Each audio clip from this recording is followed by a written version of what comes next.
ሰላም ጤና ይስጥልኝ እንዴት ናችሁ ደህና ናችሁ ወይ ዛሬ ቀን አንድ ፕሮግራም ላይ ነበር ከሱስ ጋር በተያያዘ የተዘጋጀ ፕሮግራም ነበር ይሄ ፕሮግራም በተለይ ደግሞ ወጣት ልጆች አዳጊ ልጆች እንዴት ሱስ እየተጠቁ እንዳሉ እና ደግሞ ቁጥሩ በጣም ነው የሚያስደነግጠው ያለብን ችግር በጣም ብዙ አይደለ በጣም እጅግ ብዙ የዚህኛው ደግሞ በጣም የሚያሳስብ የሚያስፈራ ነው ዞሮ ዞሮ ልጆቻችን የሆነ ችግር ውስጥ ገቡ ማለት ምን እንዳለ ሀገሪቱም ችግር ውስጥ ናት ማለት ነው ሱስ ደግሞ እጅግ ከባድ ነው በተለይ ይሄ አሁን ጫት ሲጋራ መጠጥ ምናምን እነሱ በጣም ምንም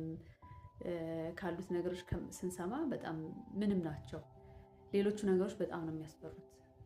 የማህበራዊ ሚዲያ የቲክቶክ የስልክ የጌም የምናምኖች ሱሶች እንዳሉ ሆነው ደግሞ በጣም ዘግናኙ ግለ ወሲብ የሚያደርጉ ልጆች መኖራቸውን የቃሉን ራሱ ተጠቅም በጣም እየተጨነቀኝ ነው ካፌ ማወጣው ግን በቃ እውነቱን ያው መጋፈጥ አለብን አይደል ማወቅም አለብን ካላመን ነው አለ ብለን ካላመን ነው ማንንም ሰው ልንረዳ ስለማንችል ማለት ነው በማወቅም ባለማወቅም በጓደኛ ግፊትም ማህበራዊ ሚዲያ ላይ በሚታዩ ነገሮች በተለይ የፖርን ማለት ነገሮች የሚታዩትን በሙሉ ከማየት ከምናምን የሚመጣ ነውና የሚያሳዝነው የ10 አመት ልጅ የ12 አመት ልጆች እንደዚህ ያደርጋሉ ይሄን ደግሞ እዛ በቀረበው ኬዝ ላይ ሰምቻለሁና ወላጆቻቸው እንዳያውቁባቸው ተደብቀው መጥተው መምህራኖቻቸው ጋር አማካሪዎች ጋር እንደዚህ የሃይማኖት መምህራን ጋር ንስሐ አባት እንዲሄዱ ይናገራሉና ወላጆቻቸው ግን ያው እንዲሰሙባቸው አይፈልጉም በዚህ አይነት ሱስ ውስጥ በጣም የተጠመዱ ቁጥሩ በጣም የሚያስደነግጥ ተማሪዎች አሉና ልጆቻችን እያየን አይደለም ልጆቻችን እያወቅን አይደለም ብዙ የሚያስፈራ ብዙ የሚያስጨንቅ እና ደግሞ በጣም ብዙ የቤት ስራ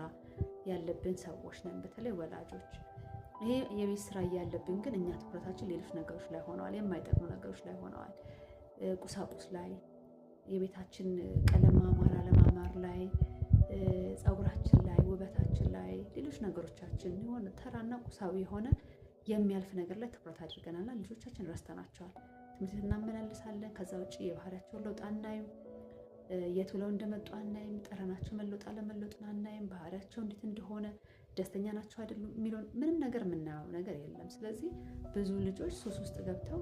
ራስ እስከማጥፋት ድረስ የሚያስደርስ ችግር ላይ ነው ያሉት እዛ የቀረበው ጽሁፍ ላይ አንድ እንደዚህ የሚል ነገር ተናገረ ባለሙያው አንድ መምህር ናቸውና